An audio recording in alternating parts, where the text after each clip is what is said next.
Hey everyone, Anarch here, and this is another episode of Anarch Abridged. And the topic of today's episode is going to be what Aric McBay calls the culture of defeat. The culture of defeat is what Aric McBay says that we have on the left in the modern day. He talks about this in his book, Full Spectrum Resistance, which is a wonderful primer on organizing for success, as well as a critique of the pitfalls that the modern left has fallen into. I highly recommend you go read the book, but today we're just going to be talking about one part of what he discusses in that book.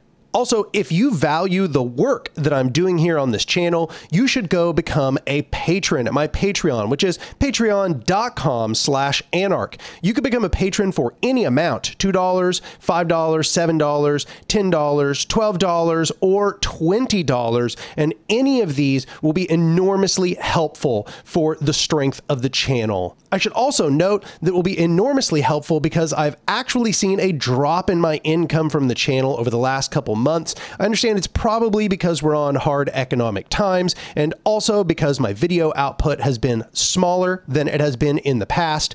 However, it's really necessary that I maintain my income if I can continue doing this as my full-time job.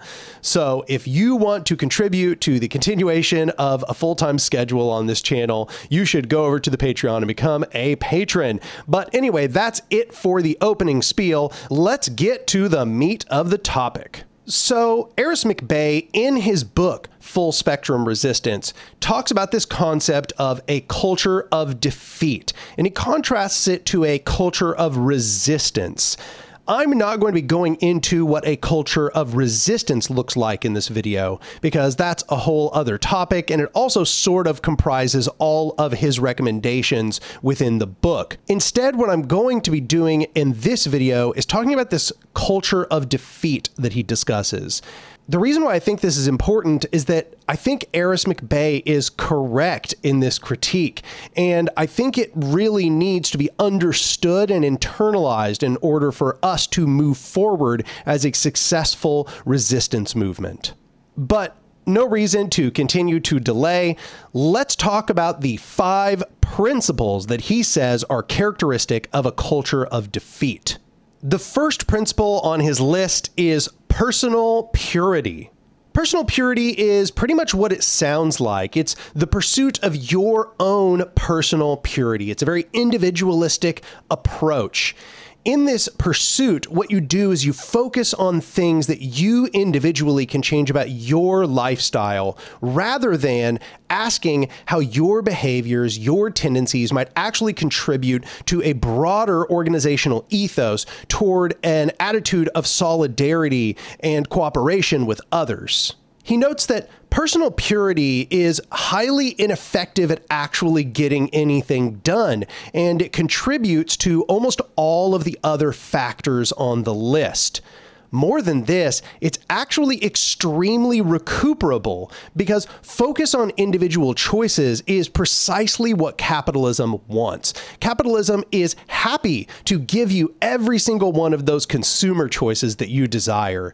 You know, if all you're going to do is change your diet, and you're going to change your consumption habits, and you're going to change your clothes, capitalism is happy to provide those for you. That is not a threat to the system. Moreover, as more people take on these personal lifestyle changes, this doesn't become a threat either. So what it does is it spreads aesthetics in place of radicalism. And I've talked about this in a previous video that I made that I called Aesthetics as Radicalism. So it seems that Aric McBay is kind of arriving at a similar conclusion on this front. He also notes that this personal purity is not just about changing one's lifestyle, it's often also about one's ideology. That is to say, people become obsessed with having the perfect ideology, with having all the right ideas, and anyone who does not have all the right ideas is this sort of leper in the community.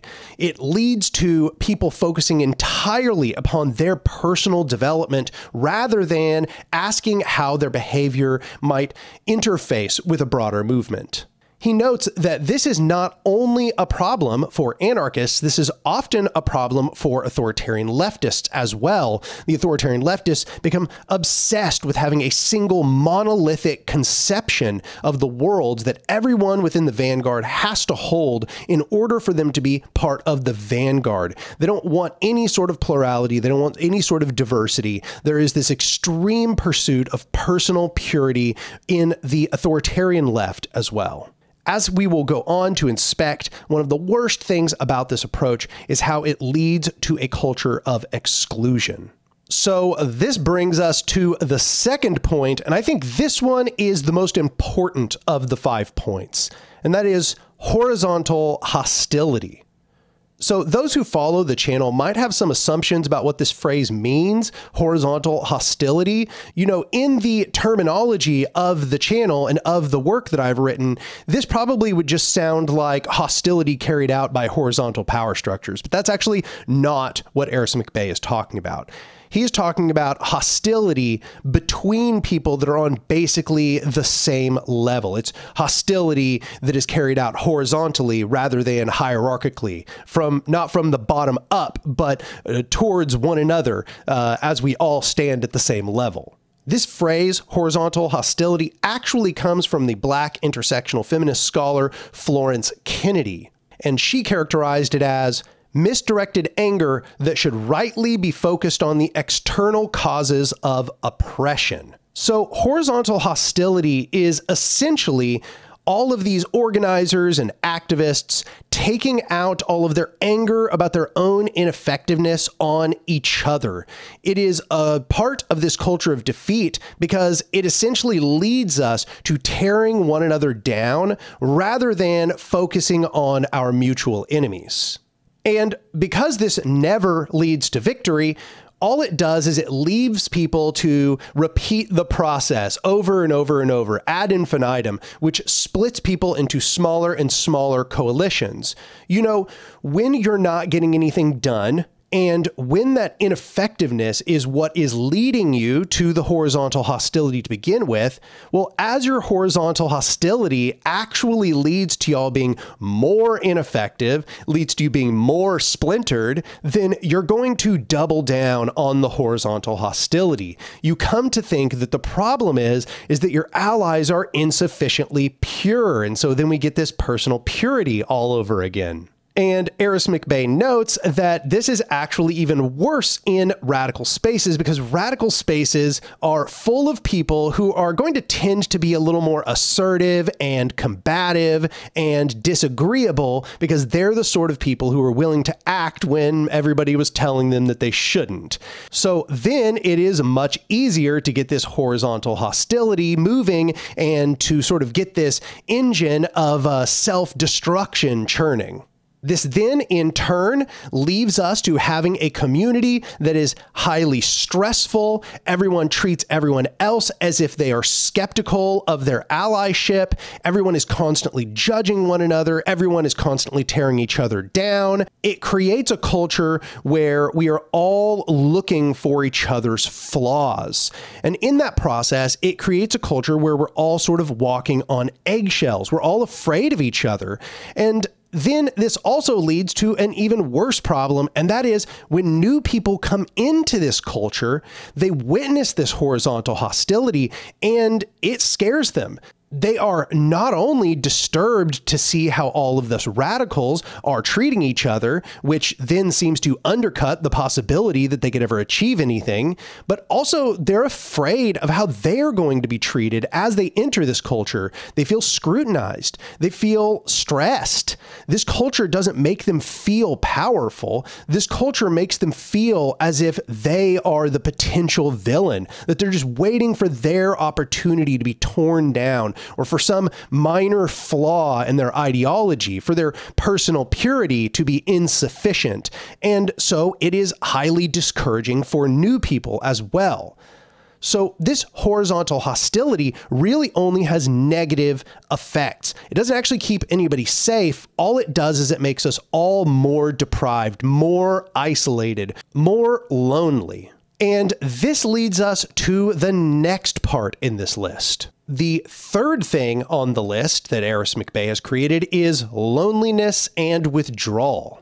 He says, even when people come into our communities, even when they get past that hostility that just stands there at the gate, they then are often made more isolated, more lonely. They're left with a pseudo community, not a real community. They're left with a bunch of people who are kind of like ostensibly allies, ostensibly accomplices in the struggle, but people which are very likely to turn into villains in their lives, very likely to become their enemies as soon as they misstep or do anything wrong. And so this leads to them feeling insufficiently radical. And this also leads to them being afraid of the people that are supposed to be their compatriots. To make things worse, it's not only the horizontal hostility that they have to worry about, but they have the real fear of political repression. Once you're a radical, you are constantly afraid that the state and capital and all of these nefarious private interests might be targeting you to destroy your life, to undermine your livelihood, to maybe put you in prison. This adds to the stress. It makes you more withdrawn. It makes you feel more alien to the people around you. So here you are now, you've entered this radical community hoping that you would find a community of solidarity, and instead what you found was horizontal hostility within the community and alienation from the outside, as well as deep fears of repression from the state. The result is people leaving most of the time. Well, I think we've all witnessed this. New radicals try to enter the community, whether it's online or in real life. They experience everything that's just been described.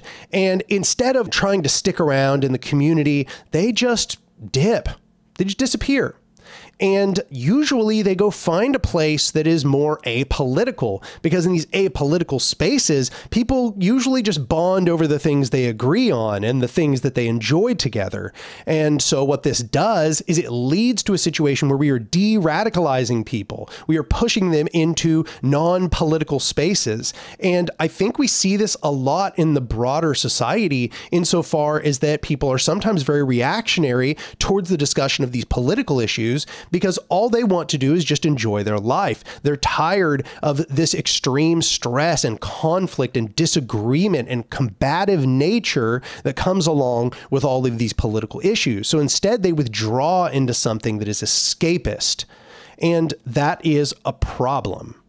Alternatively, they may withdraw into tiny echo chambers online where everybody agrees with them. But as Aric McBay says, this is only a quote-unquote simulation of community.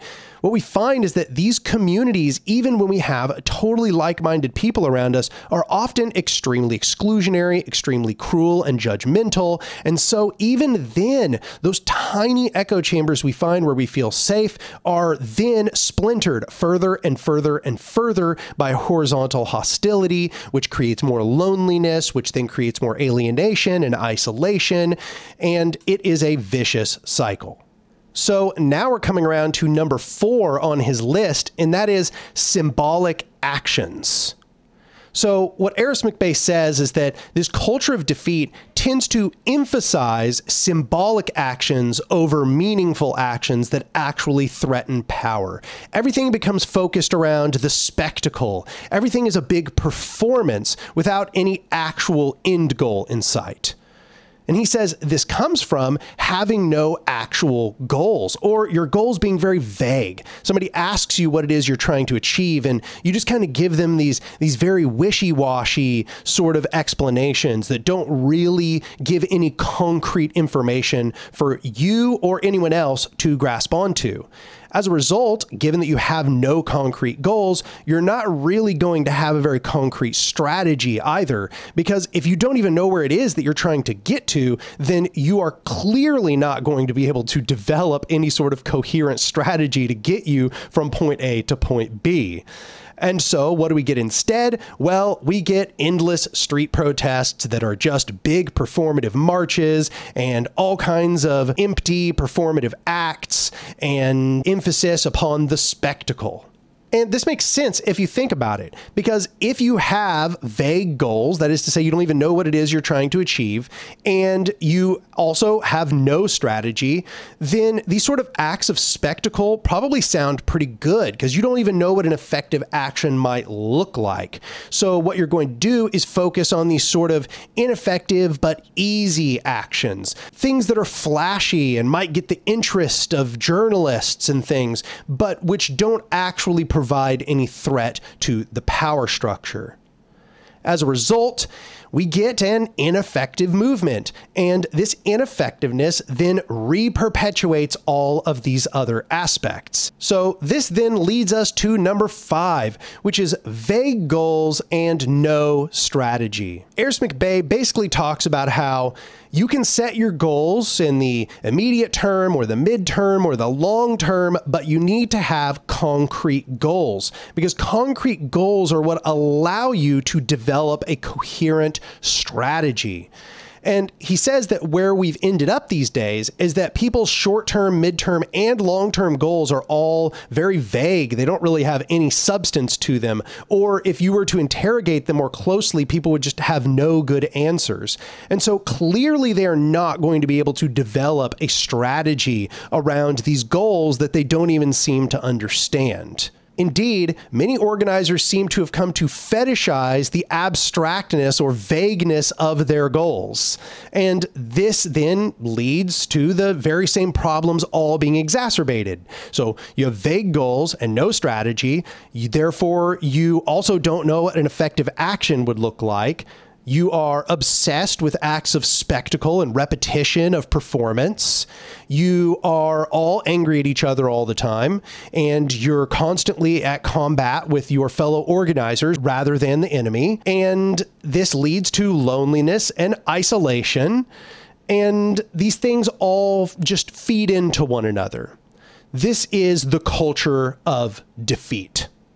This culture is the result of being defeated many times, but it then contributes to us being defeated in the future. It essentially makes us incompetent. It makes us incapable of doing anything that could actually threaten power. Might I add that yes, we have to be afraid of political repression, but because of this culture of defeat, the government really doesn't need to do a whole lot to beat us. We do most of our own defeating. We do the work of the government. So, people are often accused in our spaces of being feds or being with the CIA or whatever. The truth is that the government doesn't need to spend very much time actually undermining us, because the majority of people in our spaces are deeply, deeply inculcated in this culture of defeat. So, yeah. This is what I wanted to make the video about today because I thought it was an interesting topic. It's constantly topical. In fact, part of the reason why I decided to make it is because I saw yet another pointless Twitter argument where people in a marginalized community were tearing each other apart, and it's just tiring. It's tiring to watch. And I've made some of these criticisms before, but I was really refreshed to see Aric McBay make many of these same criticisms. He was talking about how it was present in on the ground organizing, but it's present everywhere on the left. We really have embraced this culture of defeat, and we think it makes us powerful, but it is actually a hugely motivating factor to our further defeat. So anyway, I think that is about everything that I wanted to discuss. If you like the video, you should go down and click like. You should subscribe to the channel if you're not already subscribed. Go down below and comment if you agree or disagree. And lastly, I just want to repeat that if you want to support the continuation of the channel, you should go over to my Patreon and become a patron for any amount. $2, $5, $7, $10, $12, $20, whatever you can spare is enormously helpful. But I think that is about it. I appreciate y'all joining me for yet another Anarch Abridged, and I'll see y'all next time.